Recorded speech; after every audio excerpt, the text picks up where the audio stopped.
ایران هم د پاکستان لاره وټاکله او بخو پرې بندې شوې. اوس غواړي د افغان کډوالو په سر تجارت وکړي. دا چې څنګه، نو جزئیات همدلته وګورئ او چینل سبسکرایب کړئ.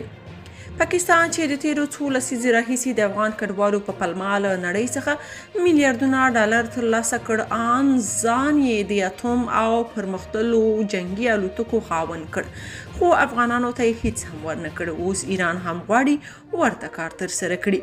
تازه خبر دا دی چې کاظمي وایي نړیوال د ایران کې له میشتو افغان کډوالو سره مرسته وکړي.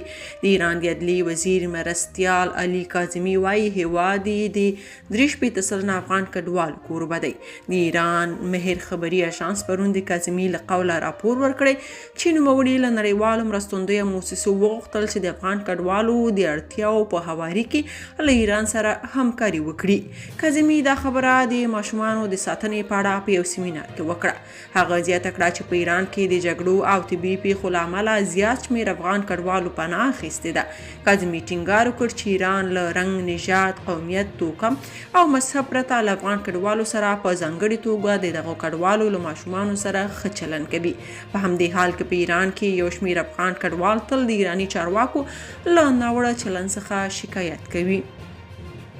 بل خوا طالبانو وایي هر ورځ له ایران شاوخوا 2500 افغان کډوال نیمروز ته اړول کیږي. په نیمروز کې د طالبانو سیمهیز مسؤلان وایي هر ورځ شاوخوا 2500 افغان کډوال له ایران د ولایت ته اړول کیږي. یو شمېر دغه راستنو شوو کسانو ازادي راډیو ته وویل په ایران کې د اوسېدو اسناد نه لري. په ځانګړې توګه د دغه هیواد د حکومت د استازو د چلند له امله له سختو فشارونو سره مخ دي. طالبان وایي غواړي چې افغان کډوال له ایران او پاکستان څخه بیرته هیواد ته راوغواړي.